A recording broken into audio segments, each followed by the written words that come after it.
আজকে তো শনিবার আর হাজবেন্ডও বাসায় আছে, ভাবলাম ইফতারিতে স্পেশাল কিছু বানাই দেই। আর যে পরিমাণ গরম পড়েছে তো ঠান্ডা কিছু হলে তো ভালোই লাগবে। তো হ্যালো এভরিওয়ান, আসসালামু আলাইকুম। সবাইকে কেমন আছেন? আলহামদুলিল্লাহ আমরাও ভালো আছি। আর এই যে চলে এলাম নতুন একটি ভিডিও নিয়ে। আজকের ইফতারিতে আমি সাবুদানা ফ্রুট কাস্টার্ড বানাবো, সেইটাই আপনাদের সাথে শেয়ার করব। বাসায় খাঁটি গরুর দুধ ছিল না, এজন্য প্যাকেট দুধ দিয়ে আর কি বানাতে হলো। বাটিতে আমি সামান্য দুধ তুলে রাখলাম, এতে আমি কাস্টার্ড পাউডার মিক্স করব। আর বাকি দুধগুলো এখন ভালোভাবে জাল করে নিব। আর এখানে আমি হাফ বাটির একটু বেশি হবে চিনি মিক্স করে নিচ্ছি। এখানে আপনারা আর কি আপনাদের টেস্ট অনুযায়ী মিষ্টিটা অ্যাড করতে পারেন। যেহেতু আমরা আর কি তিনজনই মিষ্টিটা একটু কম পছন্দ করি, এজন্য চিনির পরিমাণটাও কম দেই। আর কাস্টার্ডে একটু মিষ্টির পরিমাণ কম থাকলেও সমস্যা হয় না, যেহেতু ফ্রুটসে মিষ্টি তো থাকেই। আজকে আমি এই রেডি ফ্রুট কাস্টার্ড পাউডার দিয়ে কাস্টার্ড তৈরি করব। আর দুধটা কিন্তু আমি ভালোভাবে জাল করে নিয়েছি, একদম কমিয়ে নিয়েছি ঘন করে। আর সেক্ষেত্রে যদি আপনারা আরও ঘন করতে চান, গুঁড়ো দুধ মিক্স করলে কিন্তু তাড়াতাড়ি হয়ে যাবে। তো আমি এখানে 1.5 চামচের মতো কিন্তু ফ্রুট কাস্টার্ড পাউডার নিয়েছি, আর সেটা ভালোভাবে মিক্স করে নিচ্ছি। আর দুধটা কিন্তু অবশ্যই নর্মাল হতে হবে, আর কি নর্মাল তাপমাত্রার।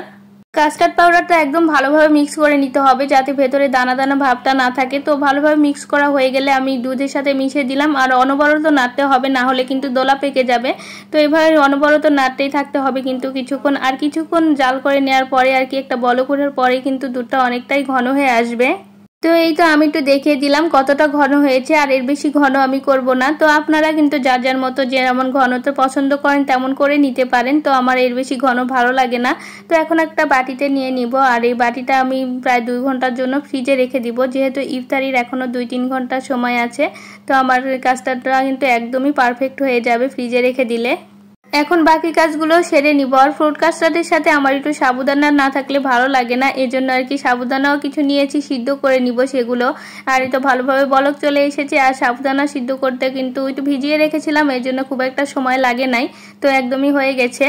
সাবুদানাগুলো ঠান্ডা পানিতে ধুয়ে সাইডে রেখে দিব। আর এখন ফ্রুটসগুলো আমি কেটে নিব। আর আমার কাছে এই ফ্রুটসগুলোই আছে, তো আপনাদের কাছে আরও থাকলে আরও দিতে পারেন। আর কি এখানে যে যার মতো আর কি ইচ্ছা মতো দেওয়া যায়, তবে যেগুলো ফ্রুটস থেকে আর কি পানি বের হবে সেগুলো না দেওয়াই ভালো। তো এই তো 2 ঘন্টার পরে কিন্তু আমি কাস্টার্ডটা বের করে নিয়েছি, আর কতটা পারফেক্ট হয়েছে দেখেন। তো সাবুদানাও দিয়ে দিলাম আর ভালোভাবে মিক্স করে নিব। তো সাবুদানার সাথে কাস্টার্ডটা ভালোভাবে মিক্স করে নিব। আর এখানে আমি ফ্রুটসগুলো দিয়ে দিব। আর এখানে কিন্তু ফ্রুটসের সাথে আমার ড্রাই ফ্রুটসও ছিল, যেমন খেজুর, কিশমিশ আমি দেই নাই, বাদাম ছিল। তো কিশমিশ আমার ভালো লাগে না, এই কারণে দেই নাই। আপনাদের ভালো লাগলে দিতে পারেন। তো এক এক করে কিন্তু সবগুলো ফ্রুটসই আমি এখানে দিয়ে দিচ্ছি। আর কলার পরিমাণটা আমি একটু বেশি দিয়েছি, আমার ভালো লাগে কলা কাস্টার্ডে। ফ্রুট কাস্টার্ডে কিন্তু ইচ্ছা মতো আর কি নিজের মনের মতো করে সাজানো যায়, যে যেমন পারে আর কি ইচ্ছা মতো ফ্রুটস দিয়ে করে নেওয়া যায়। তো আমার কাছে এই একটা ফ্রুটসই ছিল, আপনাদের কাছে আরও থাকলে আরও দিতে পারেন। কিন্তু হ্যাঁ, পানি জাতীয় এগুলো ফ্রুটস না দেওয়াই ভালো, যেগুলো থেকে পানি বের হবে। এই তো আমার কাস্টার্ডের সাথে ফ্রুটস মিক্স করা কমপ্লিট। আর উপর দিয়ে আমি আর একটু সাজিয়ে দিলাম ড্রাই ফ্রুটস আর ফ্রুটস। আর এখন পরিবেশন করেও দেখাবো, মানে এতটা মজাদার হয়েছিল। আর এভাবে করলে কিন্তু ঝটপট করা যায় একদমই কম সময়ের মধ্যে। আর 2 দিন থেকে কিন্তু প্রচণ্ড গরম যাচ্ছে, এই গরমে ইফতারিতে যদি এমন ঠান্ডা ঠান্ডা কিছু থাকে, একদমই কিন্তু ইফতারিতে কলিজা ঠান্ডা হয়ে যাবে। তো আজকের ভিডিও এই পর্যন্তই। সবাই ভালো থাকবেন, সুস্থ থাকবেন, আল্লাহ হাফেজ।